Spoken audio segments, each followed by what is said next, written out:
Welcome to connected classroom. मैं हूं ज़ैनुल आबिदीन, आपका फिज़िक्स इंस्ट्रक्टर। प्रीवियस लेक्चर में हमने चैप्टर जो था वो कंक्लूड कर लिया था। आज के इस लेक्चर में हम एक्सरसाइज स्टार्ट करेंगे और एक्सरसाइज में हम मल्टीपल चॉइस क्वेश्चंस को स्टडी करेंगे आज। तो पहला हमारे पास MCQ है, a seesaw balance perfectly with two children of equal weight sitting at equal distance from the fulcrum.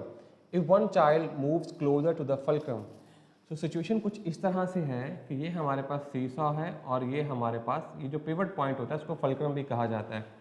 तो एक स्टूडेंट जो है या एक चाइल्ड जो है यहाँ बैठा हुआ है और इसी तरह से दूसरा चाइल्ड जो है वो यहाँ बैठा हुआ है। दोनों इक्वल डिस्टेंस पे बैठे हैं। लेट्स से कि मैं कहता हूँ दोनों की लेंथ जो है फल्क्रम से L है।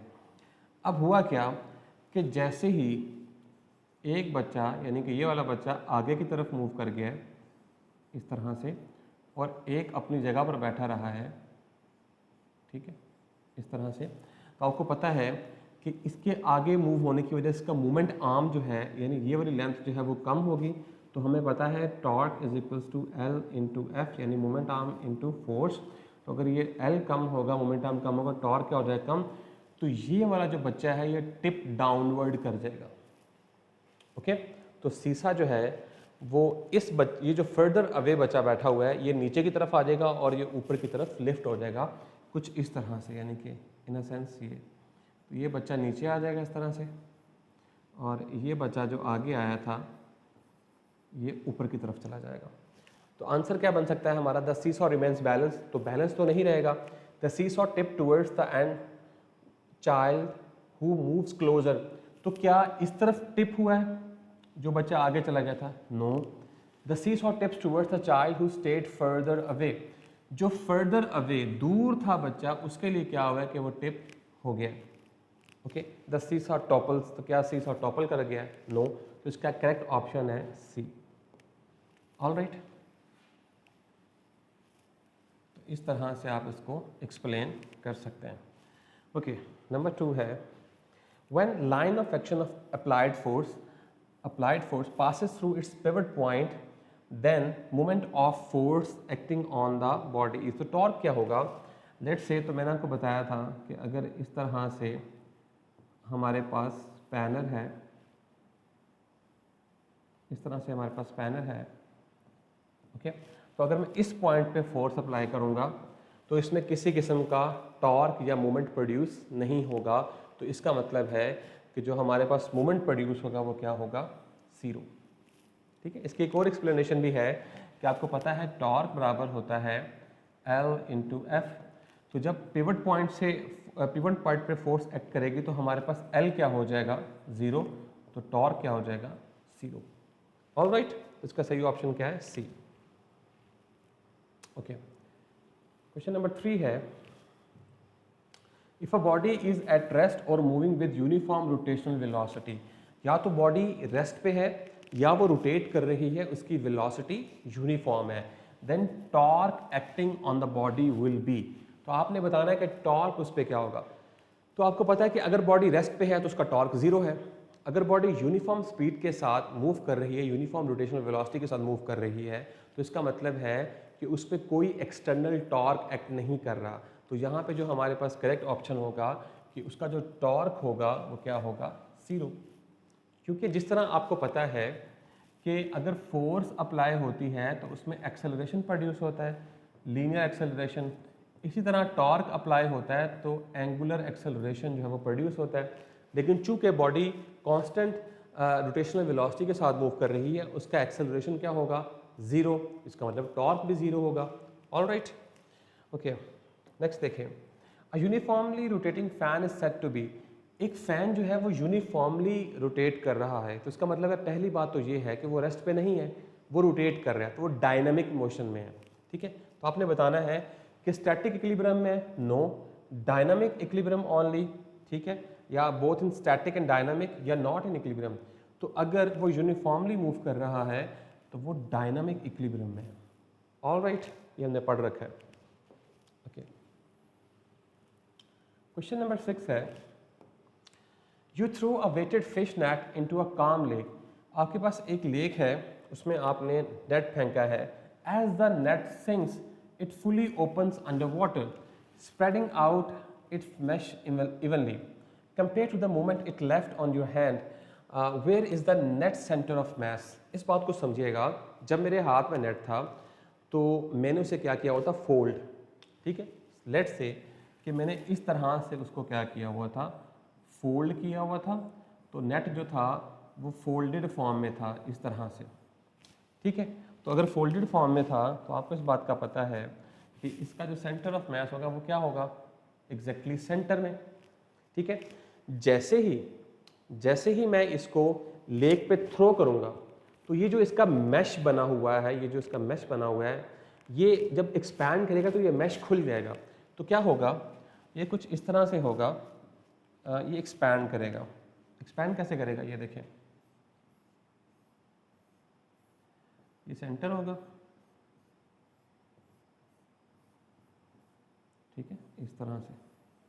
तो ये बिल्कुल क्या करेगा, एक्सपैंड करेगा। जब एक्सपैंड करेगा तो इसका सेंटर ऑफ मास जो पहले इस हाइट पे था वो क्या होगा, अब अगर ये तो इसका टॉप व्यू मैं आपको दिखा रहा हूँ, अगर आप साइड से इसको देखेंगे तो कुछ इस तरह से आपको जो है वो नज़र आएगा साइड से।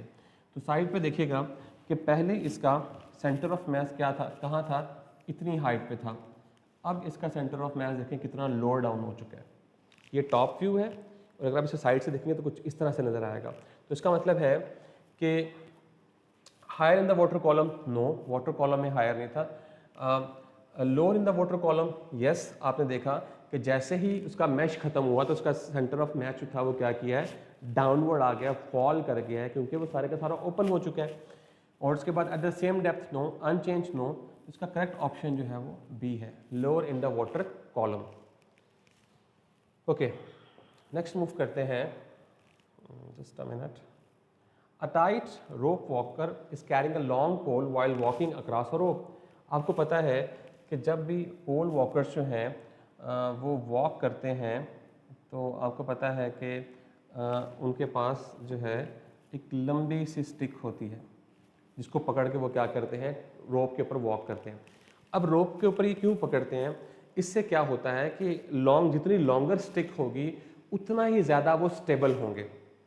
आई रिपीट, जितनी लॉन्गर स्टिक को वो होल्ड करेंगे, हॉरिजॉन्टल स्टिक को, उतना ही ज़्यादा वो स्टेबल फील करेंगे और स्टेबल होंगे भी।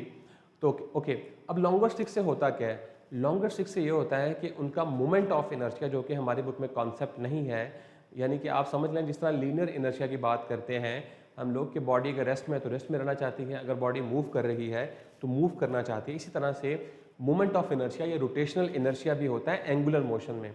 तो अगर रोटेशनल इनर्शिया ज़्यादा होगा तो बॉडी रेजिस्ट करती है रोटेशन के लिए, ठीक है। तो जितनी ज़्यादा लेंथ होगी तो बॉडी जो है वो रेजिस्टेंस शो करेगी ताकि बॉडी रोटेट ना करे, ठीक है। तो बॉडी रोटेट नहीं करे तो जो पर्सन उस पोल को होल्ड किया होगा जिसने हॉरिजॉन्टली, वो क्या हो जाएगा, स्टेबल हो जाएगा। तो long end place vertically, no, हम वर्टिकली प्लेस करेंगे तो उससे तो हमारा टॉर्क इंक्रीज करेगा। लॉन्ग एंड प्लेस हॉरिजॉन्टली, जिसका सही ऑप्शन है। शॉर्ट एंड प्लेस वर्टिकली, ये भी नहीं है, ये भी नहीं है। Short end place horizontally, no. तो स्टेबिलिटी जो है वो जस्ट इफेक्ट होगी जब लॉन्ग एंड प्लेस हॉरिजॉन्टली होगी, तो उससे हमारी स्टेबिलिटी इंक्रीज करेगी। ऑल राइट, ओके, नेक्स्ट चलते हैं। It is difficult to walk on a slippery surface than on a non-slippery one because of, yes, तो स्लिपरी सरफेस पे हमने क्या कहा था कि हमारे लिए जो चलना है वो मुश्किल होता है, जबकि as compare to non slippery surface. और उसका रीज़न क्या है, उसका रीज़न क्या है कि फ्रिक्शन कम हो जाती है। तो reduce friction is the right answer. Increase friction, no, slippery surface पे फ्रिक्शन इंक्रीज नहीं करती। हाई ग्रिप तो बनती ही नहीं है। और लोअर वेट, तो वेट का तो इसके साथ कोई ताल्लुक ही नहीं है। इसका मतलब इसका सही ऑप्शन क्या है, रिड्यूस फ्रिक्शन। ऑल राइट, आगे चलते हैं।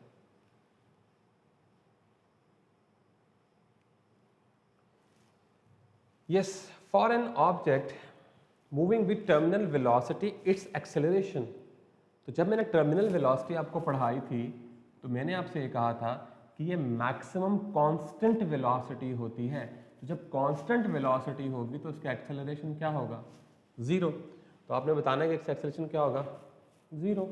इसमें क्या डिफिकल्ट है।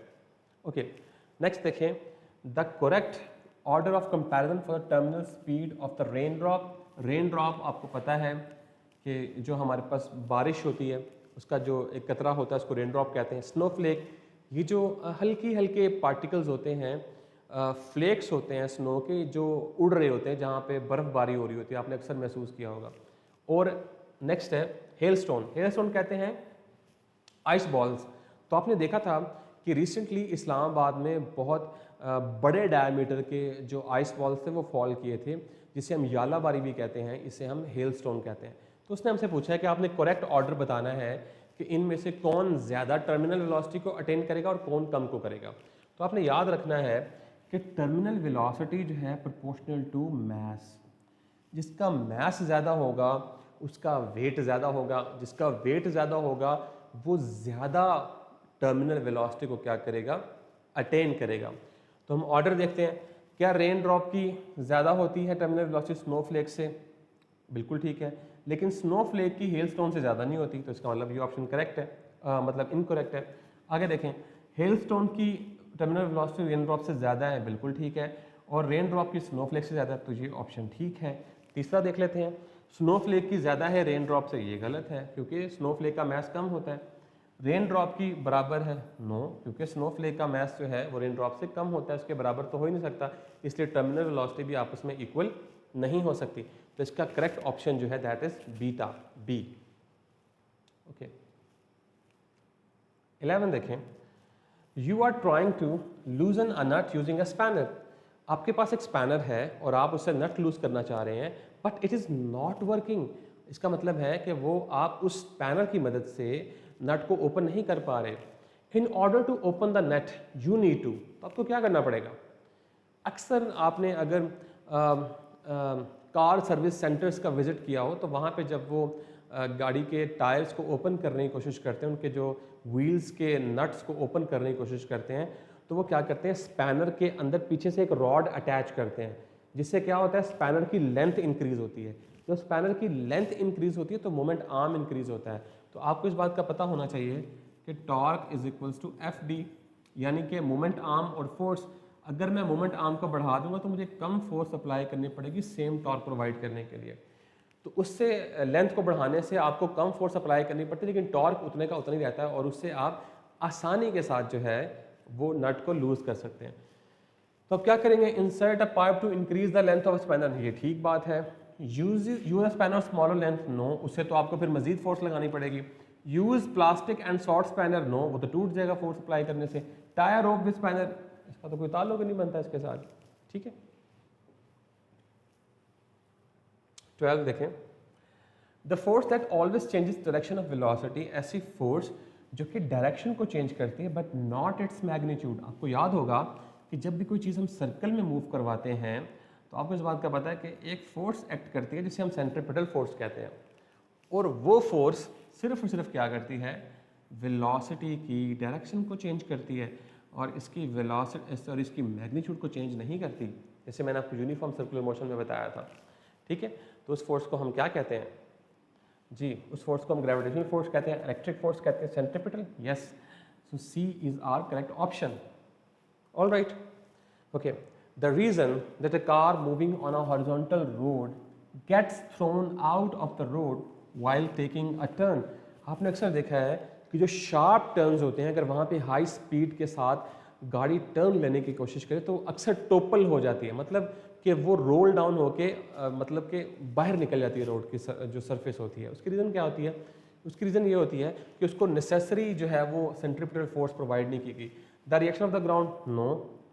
Rolling friction between a tyre, no. Gravitational force, no.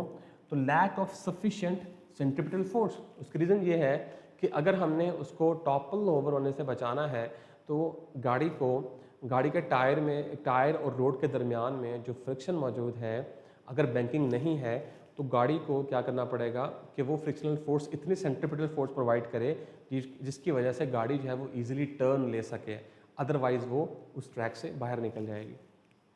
Okay, 14 देखें, a car drives at steady speed, मतलब कि स्टेडी का मतलब होता है constant speed around a perfectly circular track, यानी सर्कुलर ट्रैक के अंदर जो है वो मूव कर रही है। The car acceleration is zero, the net force on the car is zero, both the acceleration and net force of the car point outward, both the acceleration and net force the car point inward. तो इसका correct option D है। क्यों? क्योंकि आपको पता है कि force भी सेंटर की तरफ एक्ट कर रही होती है और एक्सेलरेशन भी सेंटर की तरफ एक्ट कर रहा होता है। अगर कोई बॉडी सर्कुलर ट्रैक पे मूव कर रही है और यूनिफॉर्म स्पीड या स्टेडी स्पीड के साथ मूव कर रही है तो उस पर फोर्स एक्सर्ट कर रही होती है और उस फोर्स को हम क्या कहते हैं? Centripetal force. और वो जो सेंट्रीपिटल फोर्स होती है उसकी डायरेक्शन टुवर्ड्स द सेंटर होती है और आपको पता है जिस डायरेक्शन में फोर्स एक्ट करती है उसी डायरेक्शन में एक्सेलरेशन भी होता है। तो both acceleration and force are pointing into the same direction, that is inward to the circle. All right, 15 है, लास्ट एमसीक्यू है हमारा। A satellite of mass m is revolving around the earth with an orbital speed v. If the mass of the satellite is doubled, its orbital speed will become. तो orbital speed का formula आपको याद होगा, v naught is equals to 2 pi r over capital T।